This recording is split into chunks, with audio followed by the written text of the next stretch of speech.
From translation. TLB The Living Bible this 114 day of the year. Today we are reading passages 2 Kings 9-11 2 Kings chapter 9, verses 1 to 37. Now Elisha the prophet summoned a man from the group of prophets and said to him, "Tuck your cloak into your belt, take this flask of olive oil in your hand and go to Ramoth Gilead. When you arrive there, look for Jehu son of Jehoshaphat, grandson of Nimshi. Go into a private room and pour the oil on his head and say, 'The Lord says, I have anointed you as king over Israel.' Then open the door and run, don't delay." So the young prophet went to Ramoth Gilead. When he arrived, the other generals were in council, so he said, "I have an urgent message for you, commander." Jehu asked, "To which of us all?" The messenger replied, "To you, commander." So Jehu left the others and went into the house. Then the prophet poured the oil on his head and said, "The Lord, the God of Israel, says, I have anointed you as king over the Lord's people. Israel, you are to destroy the dynasty of Ahab, your master, and I will punish Jezebel for the blood of my servants the prophets, and for all the bloodshed at Jezreel. Then strike down every remaining male in Ahab's family, so that I may fulfill the words spoken against him by my servant Elijah of Tishbe, who said, 'At Jezreel dogs shall eat Ahab's flesh.' Jehu's family will also be destroyed. Dogs will eat Jezebel's body on the plot of ground at Jezreel. No one will bury her." Then Jehu went back to the other officers, and one of them asked him, "What did that madman want?" Jehu replied, "You know the fellow and his strange talk." But they said, "You're lying. Tell us what he said."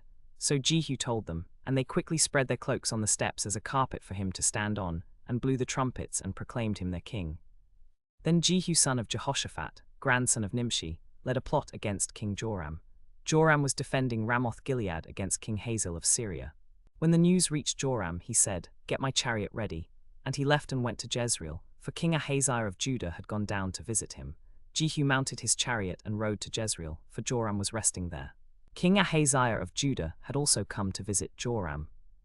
When the lookout on the tower at Jezreel saw Jehu's troops approaching, he called out to Joram, "I see a cloud of chariot dust. Send a horseman to meet them and ask, 'Do you come in peace?'" So the horseman rode out to meet Jehu and said, "The king asks, 'Do you come in peace?'" Jehu replied, "What have you to do with peace? Get my chariot." The horseman turned around and said to the king, "The rebel has reached us." So Joram ordered his chariot, and he and Ahaziah king of Judah drove out to meet Jehu. When Joram saw Jehu, he asked, "Jehu, do you come in peace?" Jehu answered, "What peace can there be as long as there are the idolatries and witchcrafts of your mother Jezebel?" Then Joram wheeled around and fled, shouting to Ahaziah, "Treachery, Ahaziah." Jehu drew his bow and shot Joram between the shoulders. The arrow pierced his heart, and he slumped down in his chariot. Jehu shouted to Bidkar, his officer, "Pick him up and throw him on the plot of land that belonged to Naboth the Jezreelite. Remember how he and Ahab plotted against him and killed him. Remember how the Lord said, 'Dogs shall eat his blood on that plot of land.'" So Jehu's men killed Ahaziah, king of Judah. Ahaziah had fled to Jezreel to recover from wounds he had received in the battle with Jehu's forces at Ramoth Gilead. Then Jehu went to Jezreel to see Jezebel, who was watching from a window above. When Jehu entered the city gate, she asked, "Have you come in peace, you murderer of your master?" And Jehu looked up and saw her at the window and shouted, "Who is on my side?" And 2 or 3 eunuchs looked down at him. Jehu shouted, "Throw her down." So they threw her down, and her blood spattered against the wall and the horses as they trampled her under their hoofs. Then they went in and ate and drank. Afterward Jehu said, "Go and bury this cursed woman, for she was a king's daughter." But when they went to bury her, they found only her skull, her feet, and her hands left, for the dogs had eaten the rest of her body. As the Lord had said through his servant Elijah the Tishbite, "At Jezreel, dogs shall eat Jezebel's flesh." Now Jehu began to destroy the worshippers of Baal throughout the land of Israel.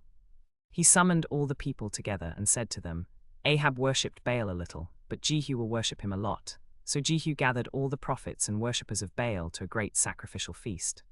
"Be sure to have all the worshippers of Baal here," he said, "so that not one is missing. I have a great sacrifice for Baal. Whoever fails to come will not live." But Jehu was deceiving them in order to destroy the worshippers of Baal. So they came to the temple of Baal in great numbers. Jehu ordered the officer in charge of the palace guard, "Kill all the worshippers of Baal. Let no one escape." So the guard killed them all, and then threw their bodies outside the temple. The guard went into the temple of Baal and removed all the objects of worship, and then burned the temple to the ground. Jehu destroyed all the worshippers of Baal in Israel, so that Baal worship was completely wiped out, just as the Lord had said. 2 Kings chapter 10, verses 1 to 31. Now there were in Samaria 42 relatives of King Ahaziah. Jehu wrote letters to the officials of Jezreel, to the elders of Samaria, and to the leaders of the descendants of Ahab, and said, "As soon as this letter reaches you, Select the best and most respected of your sons and put them on donkeys, and send them to meet me. When you meet me, I will give them over to the relatives of King Joram." But the elders of Jezreel, fearing Jehu, replied, "We won't select any of our sons. Why should we? Have you not already seen what the king did when he killed your father and your brothers?" So they sent the following reply to Jehu: "Your servants will do whatever you command. We will not select any of our sons. Do what you think is best." The next day Jehu did the same thing, selecting the best and most respected sons of the elders of Samaria and sending them to meet him at Jezreel. When the messengers arrived, Jehu said to them, "If you are on my side and will obey me, take these men to meet the men of Jezreel who escaped from the slaughter of your relatives, and say to them, 'Is it peace?'" When the relatives arrived, Jehu said to them, "If you are on my side and will obey me, take these men and throw them alive into the cistern of the city of Samaria." So Jehu did to all of them what he had threatened to do. He destroyed all the remaining members of Ahab's family in Israel, just as the Lord had spoken through his servant Elijah. But Jehu was not careful to keep the law of the Lord, the God of Israel, with all his heart. He did not turn away from the sins of Jeroboam, who had caused Israel to sin. The Lord said to Jehu, "Because you have done well in obeying my command to destroy the dynasty of Ahab and to avenge my people, your descendants will sit on the throne of Israel for 4 generations." But Jehu did not turn away from the sins of Jeroboam that caused Israel to sin, and he continued to worship the golden calves at Bethel and Dan. As Jehu was traveling from Jezreel to Samaria, he met Jehonadab, the son of Rechab, who was coming to meet him. Jehu greeted him and said, "Are you on my side?" "I am," Jehonadab replied. "Then come with me," Jehu said, "and see how zealous I am for the Lord." So Jehonadab went with him. Jehu then went on to destroy all the worshippers of Baal in Samaria. Jehu gathered all the people together and said to them, "Ahab worshipped Baal a little, but Jehu will worship him a lot." So Jehu brought all the priests and worshippers of Baal to the temple of Baal. There was not a single worshipper left who did not come. They filled the temple from one end to the other. Then Jehu said to the keeper of the temple, "Bring out all the people who worship Baal without fail. Do not let one escape." So the keeper of the temple brought them all out. Jehu said to all the people, "You are not to suspect any trickery. I am going to offer a great sacrifice to Baal. Anyone who fails to come will not live." But Jehu was deceiving them in order to destroy the worshippers of Baal. Jehu ordered the officer in charge of the palace guard, "Kill all the worshippers of Baal. Let no one escape." So the guard went into the temple of Baal and killed everyone inside. Jehu then said to the guard, "Go into the temple and destroy all the objects of worship. Do not leave one intact." The guard went into the temple and removed all the objects of worship, and then burned the temple to the ground. Jehu then said to the guard, "Go and bury all the bodies. Do not leave one in the temple." The guard went to the temple of Baal and removed all the bodies and buried them. Then they burned the temple to the ground. Jehu then went on to destroy all the worshippers of Baal throughout the land of Israel. Jehu did not turn away from the sins of Jeroboam that caused Israel to sin, and he continued to worship the golden calves at Bethel and Dan. The Lord said to Jehu, "Because you have done well in obeying my command to destroy the dynasty of Ahab and to avenge my people, your descendants will sit on the throne of Israel for 4 generations. But Jehu did not turn away from the sins of Jeroboam that caused Israel to sin, and he continued to worship the golden calves at Bethel and Dan.